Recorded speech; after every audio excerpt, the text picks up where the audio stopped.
I always believed my dad was a hero. Not the cape-wearing kind, but the cool, quiet kind. The type you see in old spy movies, sitting in a diner with sunglasses on, waiting for a classified envelope. That kind of hero. He wasn't around much, but when he was, he carried himself like someone with a secret. 3 times a year like clockwork. Once in spring, once for my birthday in July, and once around Christmas. He'd show up with a duffel bag and a grin, sometimes with a gift that seemed too random to be from a store nearby. I once got a compass. Another time, a Swiss Army knife with my initials. Not engraved. Mind you, scratched in with what looked like a car key. Still, I wore that thing like a badge of honor. My dad, the mysterious traveler. He works in Chicago. My mom would always say like that explained everything. She'd say it while folding laundry or stirring spaghetti, like it was the most ordinary truth in the world. Chicago might as well have been Narnia, for how vague it all sounded. No one else's dad was gone all the time. No one else's mom acted like it was normal to send Father's Day cards to a P.O. box. As a kid, I didn't question it. Why would I? I had the best possible explanation. My dad was important.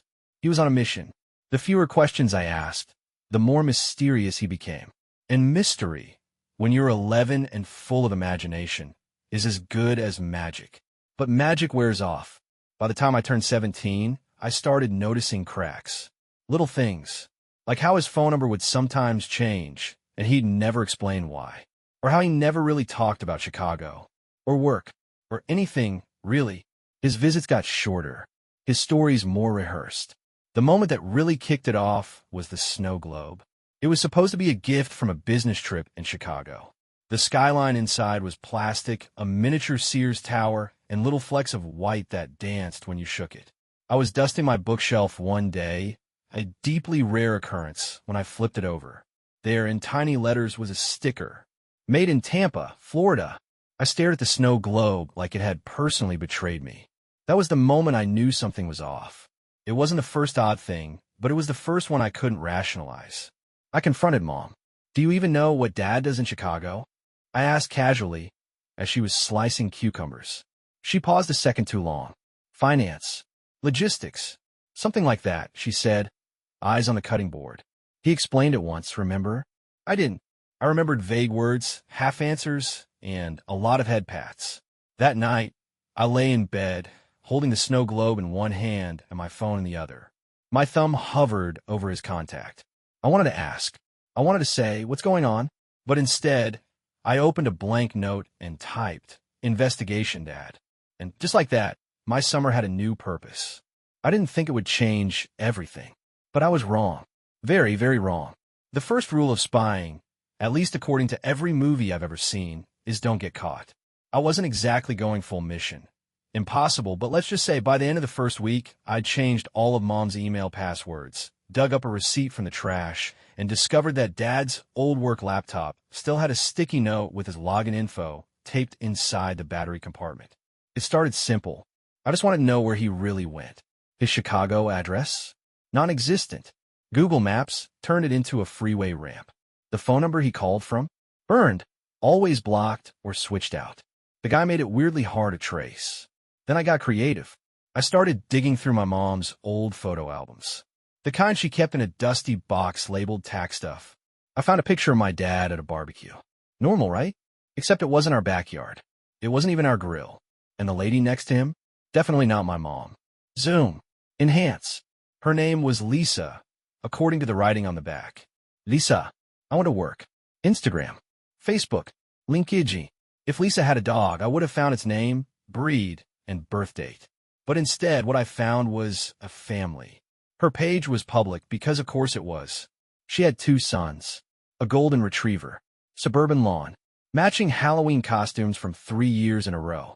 And my dad, there he was, in khaki shorts and a grill master apron, standing next to a kid with my chin. My smile, even my exact annoying cowlick. This was no summer thing. This was an entire life. I nearly dropped my phone. I screenshotted everything, created a secret folder. My heart was pounding like I was breaking into a vault, which in a way I was. The vault of lies. That night, I told my best friend Charlie. I needed someone to check my reality. Charlie, bless his nosy heart, was way too into it. "Dude, You have a secret family. That's some soap opera level stuff, he said, chewing a Twizzler like it was popcorn. What do I even do with this? Charlie grinned. You go deeper. And so I did. Lisa had a Pinterest board titled Dream Wedding Vibes, which was wild, considering she already had a husband. Or, at least, my dad was pretending to be one. I went full Sherlock. I wasn't just looking at her recent posts, I was going back years. Her captions were basically breadcrumbs, leading me through seasons of bake sales, soccer practices, and family vacations. And let me tell you, my dad was in all of them. He wasn't just popping in. He was there, teaching one of the boys to ride a bike, holding up a lopsided birthday cake. I started writing notes like I was on a case. Names, dates, places. I had a full-on corkboard situation going in my closet, complete with red string. Lisa and Dad had been together for at least 10 years. 10. That's longer than most sitcoms last. I zoomed in on the kids. The oldest looked about 13. That lined up, which meant he was born after I was. Which meant, dude, you're the original, Charlie said when I showed him the timeline. You're like the prototype. That didn't make me feel better. I considered messaging Lisa. I even wrote a draft. Hey, so, funny story, I think we might be siblings. Or well, our kids might be. Or, okay, this is weird. Just, can we talk? But I didn't send it. Not yet. Instead, I stalked the boys' social media. One played saxophone in the school band. The other did judo and was really into anime. Honestly, they seemed cool. They felt like people I could know, could maybe even like, which made everything worse. How was I supposed to hate them when they seemed like versions of me? I kept thinking about my dad, bouncing between households like it was no big deal. Like you could just press pause on one life while living another. Except I was done being paused. I decided to do it on a Tuesday. It felt like a neutral day, not the start of the week where everything's chaotic, not the weekend where emotions run high. Just Tuesday. I came home from school, dropped my backpack at the door, and found Mom at the kitchen table, flipping through a gardening catalog like nothing was wrong. I sat across from her, letting the silence hang in the air. Then I told her I knew about Lisa. She didn't look surprised, just quietly closed the catalog, as if she'd been expecting this day for years. We didn't yell. We didn't even argue. Instead, we made tea. That's how things had always been handled in our house. Warmth first, then words. While the water boiled, she started talking. About meeting my father in college. About falling fast for a man who was all charm and contradictions. Someone who was always halfway out the door, even when he was standing in front of you. She said she knew about his other life long before he ever admitted it. Clues had piled up, a call taken in another room, a receipt from a restaurant she'd never been to, a strange perfume on his shirt. She confronted him once. He said it was over. She knew it wasn't. She stayed anyway. Not out of weakness, she explained, but because of me. Because she thought a version of normal was better than a broken home. She wanted to preserve something for me, even if it was a facade. It wasn't an easy decision, but it was the one she made. It was strange, listening to her like this. Not as a child being protected, but as someone finally allowed into the adult part of the story. I saw her differently, not just as a mom, but as a person who'd made hard choices and lived with them. She apologized for the lies, for the half-truths, for thinking I wouldn't one day go looking for answers. I told her I'd found one of the kids, that I wanted to meet them. She nodded. No surprise there either, just quiet acceptance. We sat together, sipping tea, letting the weight of the truth settle. Outside, the light shifted and the day moved on like nothing had happened. But everything had changed. Meeting someone who shares your DNA, but not your life, is surreal. I kept expecting it to feel like a movie scene. Dramatic music, long stares, emotional speeches. Instead, it was a Thursday afternoon at a modest sandwich shop, with a fly buzzing around the mustard dispenser. Zach, the older one, was the first to agree to meet. He played saxophone in the school band and seemed cautiously curious.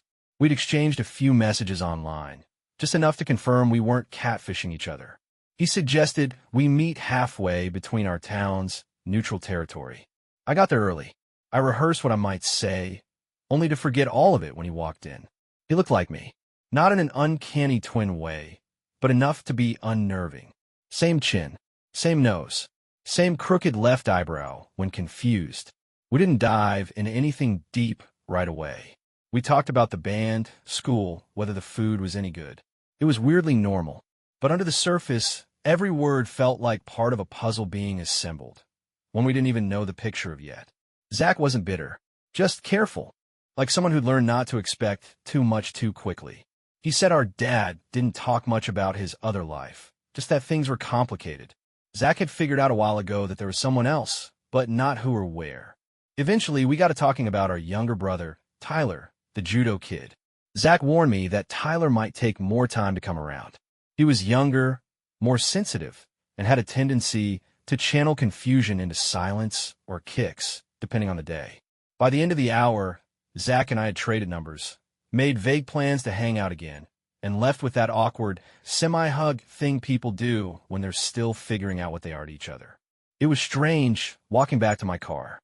I didn't feel angry or betrayed or sad. I felt lighter, like something heavy had shifted inside me, even if I couldn't quite name it. Later that night, Zach sent me a photo, the three of them on a hiking trail, Dad in the middle, goofy grin, arms around his sons. And for the first time, I looked at it without jealousy. Just curiosity, like I was finally stepping into a frame that had been waiting for me all along. Thanksgiving had always been a quiet event at our house. Just Mom and me, a modest turkey, and some mashed potatoes with lumpy gravy. It was never a big production, more like a polite acknowledgement of the holiday. This year, though, things were about to get a lot more interesting. Zach and I had been texting for weeks, slowly developing a kind of rhythm. Not quite brothers, not quite strangers. Somewhere in between. It was his idea, the prank. He wanted to catch our dad off guard. A kind of poetic justice, I guess. Not cruel, just clarifying. We picked Thanksgiving because it was the one time of year Dad always showed up to Lisa's place. Predictable, present, and surrounded by pumpkin pie. Zach said he'd be there with Tyler. If I could get myself invited, even briefly, we could drop the surprise on him all at once. Getting in wasn't actually that hard. I messaged Lisa, politely introduced myself, and suggested a quick meeting. She was cautious, understandably, but kind. She didn't deny anything. She just asked for some space to process. A few days later, she invited me to come by on Thanksgiving morning before the meal just to talk. So I showed up, not with anger, not even with nerves, just a quiet sense of resolve. Zach opened the door, gave me a small nod, and led me to the living room. Dad was in the kitchen, carving a turkey like he hadn't just been living a double life. He walked out holding a tray and stopped cold. His eyes bounced between Zach and me, trying to compute what the room was telling him. No one spoke. The tray hit the floor. There was stuffing everywhere. What followed wasn't a shouting match or an emotional meltdown. It was more like a family reunion hosted by stunned silence. Dad tried to say something, probably an explanation, maybe an apology, but no words came out. Lisa guided him to a chair. Zach stood beside me, arms crossed, unreadable. Tyler hovered near the hallway, unsure whether to run or observe. Eventually, Dad spoke. A quiet apology. A lot of "I never meant for this," and "you have to understand." But none of it really landed, because the moment had already said everything. Zach and I didn't stay long. We weren't there to cause chaos, just to let him see the full picture for once. When we left, Tyler followed us out. He didn't say anything, just gave me a long, assessing look, then disappeared back inside. Later, Zach messaged me. That was a lot, but worth it. He was right. It didn't fix anything, but it didn't have to. It was enough to be seen, to no longer be a secret. The days after Thanksgiving felt like standing in the eye of a storm that had just passed, but could easily circle back. I expected something dramatic, a phone call and knock on the door, maybe even a dramatic monologue from Dad.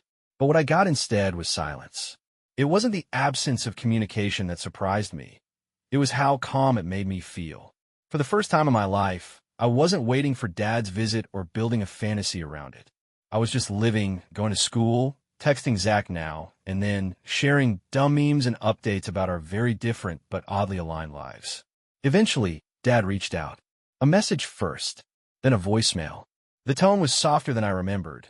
No grand excuses, just quiet regret. He wanted to talk. In person. We met at a diner halfway between his two worlds. He looked tired. Smaller, somehow. Not the towering mystery figure from my childhood, but a man who had built too many stories on top of each other and now couldn't hold them up.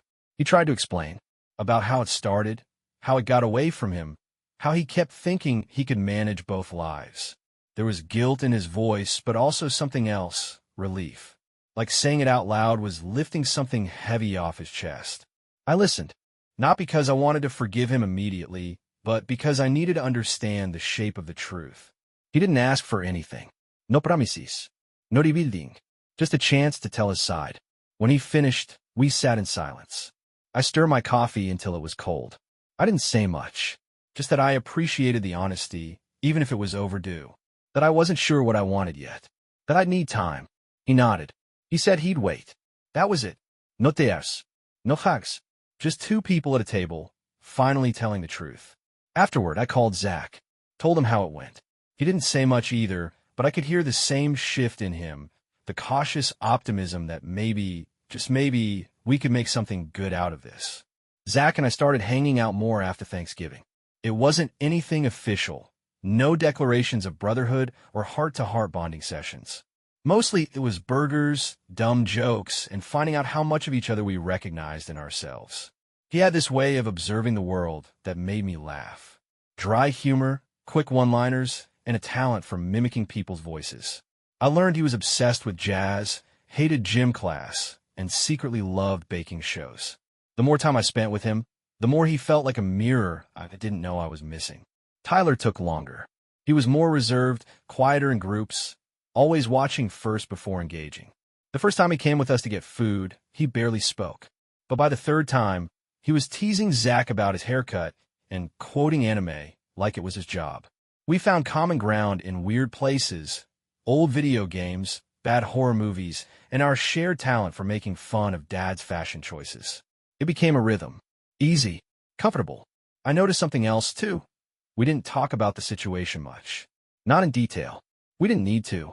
It was always there, under the surface, but we'd all silently agreed not to let it define every conversation. One afternoon, we were sitting at a food truck park, devouring burgers that dripped with sauces we couldn't pronounce. Zach asked if I ever thought about what it would have been like if we'd grown up together. I had, all the time, but I told him the truth. Maybe we wouldn't have gotten along as kids. Maybe we needed all this mess to meet as people instead of projections. That seemed to land. Tyler, in his usual quiet way, said he was glad we found each other anyway. He didn't say it for effect. He just meant it, and that made it stick. We weren't fixing anything. We weren't rewriting the past, but we were building something real, even if it was late. Seeing my dad again wasn't something I planned. It just sort of happened. A text that turned into coffee that turned into sitting across from each other in the same diner as before, but with less distance this time. He looked older, not in a dramatic way, just a little more worn around the eyes. Maybe because I was seeing him differently. Maybe because he had finally stopped performing. We didn't rehash everything that had already been done. Instead, we talked about the now, school, my plans after graduation, how I was getting along with Zach and Tyler. He asked questions, listened more than he used to. There was still a weight between us, but it was manageable. What surprised me most was that he didn't try to defend himself. He acknowledged the mess, admitted he could have, should have, handled things better. He said he was trying to be more present for Zach and Tyler, but that he understood if my version of present looked different. I didn't forgive him all at once. It's not a switch you flip, but I could feel something loosening inside me, a space opening up where bitterness used to live. We didn't make big promises. No starting over speeches. But when we stood to leave, he reached out, hesitated, then patted me on the shoulder. It was small. It was enough. That night, I didn't lie awake analyzing every word. I just went to sleep, peacefully. By the time winter rolled around, the whole thing felt like a dream I had over summer break. One of those surreal, low-stakes adventures that ends up changing you in ways you don't notice until much later. I wasn't angry anymore. Not really. The questions I carried for most of my life had been answered. Not perfectly, not cleanly, but enough to make peace with. And the mystery that had once defined my father had given way to something more human. Flaws, bad decisions, small efforts to make things better. I stopped checking my dad's Instagram. I stopped tracking what Lisa posted. I even took down a corkboard in my closet, packed away the notes and the red string. Not because it didn't matter anymore, but because it didn't control me anymore. Zach and I were still in touch. We didn't talk every day, but the bond was there. Then something shifted. It started with a casual plan to meet for lunch. Just me, Zach, and our dad. No pressure. Neutral ground. We went to this little retro diner Zach liked, the kind with red vinyl booths and old jukeboxes that still work if you smack them just right. The conversation was easy. Surprisingly so. Dad asked about my school projects. Zach shared a story about his band teacher almost getting locked in a supply closet. We laughed. Genuinely. It didn't feel forced. After that, it became a routine. Every couple of weeks, we'd get together. Sometimes it was all three of us. Sometimes just Dad and me. He didn't try too hard, which somehow made it easier. He showed up. He listened. He gave space. And slowly, something started growing between us. Not a redo of what we lost, but something new, something honest. A relationship built not on the illusion of perfection, but on the decision to move forward, one real moment at a time. Zach became more than a half-brother. He became one of my best friends. We'd text about random stuff, dumb memes, music recs, a new burger place one of us had to try. I'd crash on his couch, sometimes when we stayed up too late watching bad movies. He was a solid dude. My kind of people. That winter break, we all went on a road trip together. Just for a few days. Nothing dramatic, some hiking, card games at a motel, pizza that gave us stomach aches. But man, it felt good. Normal. Or at least, our version of it. One night, by the campfire, Dad handed me a small box. Inside was a new snow globe. Chicago skyline again. But this time, it had our names etched at the bottom. Zach's. Tyler's. Mine. Even his. I smiled. Because it didn't matter where it was made. It mattered who gave it and why. That night, I realized something. Family isn't defined by perfect timing or clean history. It's defined by the effort you're willing to make after the truth comes out. I never became a real private investigator, obviously. But that summer gave me something better than a case file. It gave me clarity. It gave me brothers. It gave me the courage to let go of what I thought I was missing and embrace what was finally there. Maybe someday, I'll tell the whole story again. Maybe I'll write it all down properly. But for now, I'm retiring the trench coat, hanging up the magnifying glass. There are other mysteries out there. But this one, it's solved. And yeah, I kept both snow globes. Even the Tampa one. Because every chapter matters.